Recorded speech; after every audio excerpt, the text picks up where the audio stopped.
Olá, pessoal. Meu nome é Daniel Passos Dick. Desculpa. Olá, pessoal. Eu sou o Daniel Passos Dick, estudioso, colecionador de CDs de obras clássicas dos grandes mestres europeus desde a Idade Média e contemporânea, compositores brasileiros, melômano, né? Como sou taxado, mas não deixa de ser verdade. Colecionador de CDs, e hoje nós vamos falar sobre as sonatas para piano número 28 e 29, inclusive a sonata ó, número 29, opus 106, a Hammerklavier Sonata, a sonata para o piano de martelo de Beethoven. Sonatas para piano número 28 e 29. Não é por acaso que nos referimos abre-se umas aspas aqui, últimas sonatas de Beethoven com veneração, que são sonatas realmente, não são as últimas, são as penúltimas sonatas para piano de Beethoven, mas não deixam de ser umas sonatas para piano especiais, né? Em algumas de suas sonatas anteriores, chegamos à conclusão de que Beethoven mais uma vez desviou-se dos limites dos métodos musicalmente aceitos de sua época. Ou seja, nasceu em 1770, né, segunda metade do século XVIII, acostumado com obras clássicas do classicismo do século XVIII, chega um dado momento da, da, da história da música clássica e da vida dele, que ele, em determinado momento, ele rompe com isso, né? Estas inovações, entretanto chocantes como possam parecer, estão longe de perder o significado quando enquadrados no universo musical que se desenrola perante nós nas últimas cinco sonatas. Beethoven liberta-se completamente das convenções clássicas, exatamente, e ao mesmo tempo cria uma nova linguagem musical clássica, a qual continuaria a influenciar e dominar o pensamento musical nos séculos XIX e XX, né? Ele, em dado momento, ele rompe com a tradição do classicismo do século XVIII, é, influenciado por Haydn e Albrecht Berger, o professor silesiano Alois Förster. Em dado momento, Beethoven faz isso na vida dele. A dúvida quanto a Beethoven ter sofrido um processo de profunda espiritualização imprescindível para criar esta música, caso não tivesse tornado surdo, pode dar vazão a especulações. As imagens visionárias que encontramos nas composições posteriores, não esquecendo os quartetos para cordas, todos os quartetos para cordas deles, tanto os da primeira fase, da segunda fase e da última fase, parecem indicar que este rompimento com o mundo concreto dos sons possibilitaram que tal desenvolvimento fosse alcançado. Além do mais, pode-se perceber que nestas últimas sonatas, Beethoven exige um elevado nível de desempenho até então sem precedentes, né? Poucos foram os executantes que se aventuraram ou seja, aqui, a atacar estas sonatas, tal como o virtuoso contemporâneo de Beethoven, Karl Czerny, que foi um compositor austríaco, Karl Czerny, e nada menos que a baronesa Dorothea Ertmann. Foi ela a que Beethoven dedicou a sonata Opus 101. Somente muitos anos mais tarde, outros pianistas tentaram dominar as rigorosas exigências técnicas e musicais desta sonata, né? Ou seja, essas sonatas, desde quando Beethoven compôs, naquela época, já foi um desafio para os pianistas, né? Um desafio para os pianistas. Sonata Opus 101.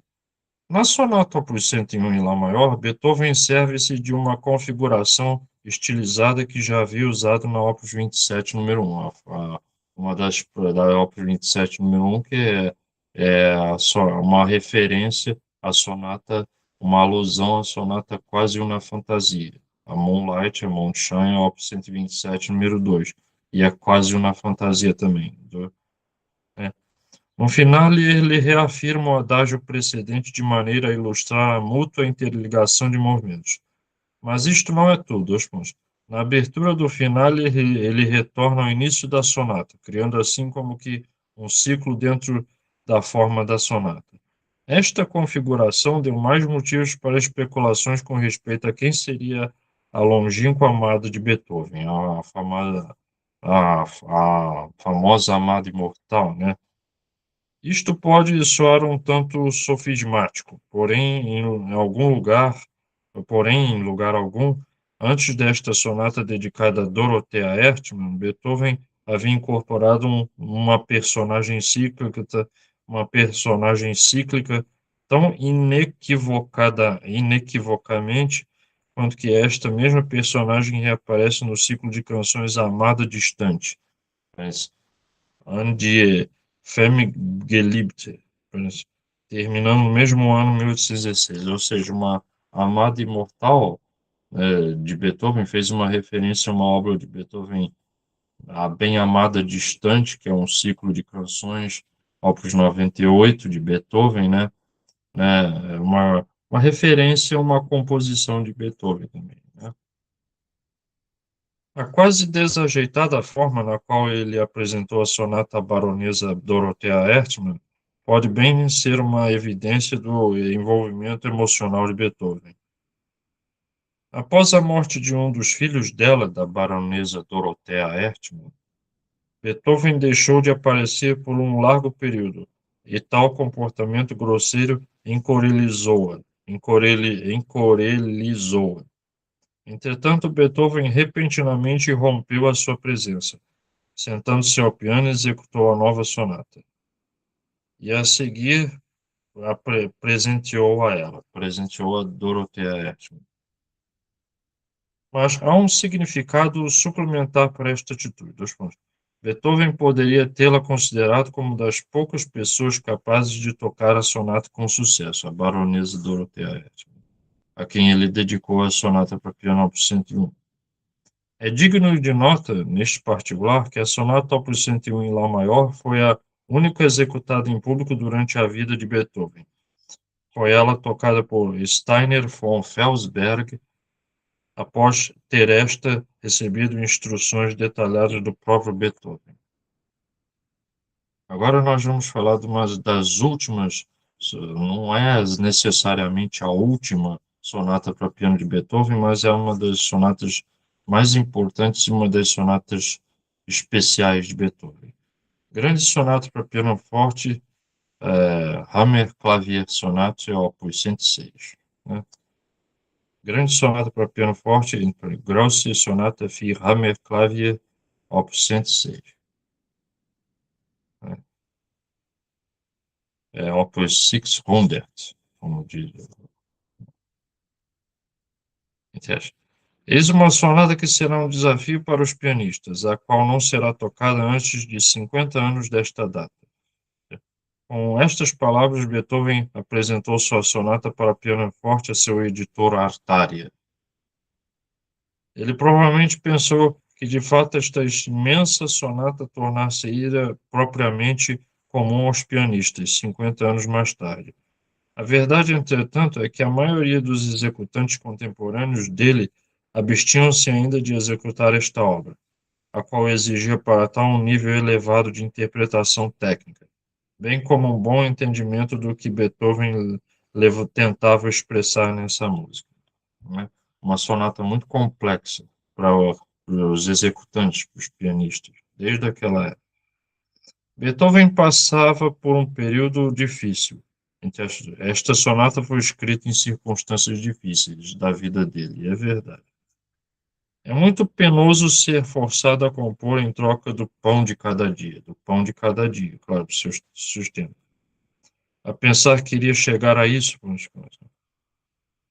e ele experimentou de verdade enormes dificuldades na vida dele, por volta de 1820, 1821, 1822, 1823, alguns anos antes de morrer também. Né? Perseguido por enfermidades físicas e pelo amor da, Seguido por enfermidades físicas e pelo amor da morte, a qual ele, de uma certa forma, até começou a desejar, Beethoven cinicamente acrescentava que as coisas estavam ficando melhores. Agora que pensava na morte dia e noite, era uma preocupação. Uma pessoa sofrendo tanta insegurança, um compositor incapacitado de ouvir, como é possível que, a despeito de tudo isso, foi ele capaz de criar obras historicamente significantes, uma atrás da outra, com tanto domínio e tanto conhecimento de si próprio, indubitavelmente com profundo anseio por reconhecimento? É uma pergunta, se faz, uma indagação. Pois não somente estas e as subsequentes sonatas, como também os grandes quartetos para cordas, a Nona Sinfonia e a Missa Solemnis, né, datam desses anos de tormento, de dificuldade, que é a fase final da vida dele. Teremos de nos desculpar perante aqueles que gostariam de seguir a fascinante descrição da estrutura desta sonata, e recomendamos a eles a considerável quantidade de admirável literatura que foi escrita a este respeito. Muito se escreveu a respeito dessa sonata de Beethoven.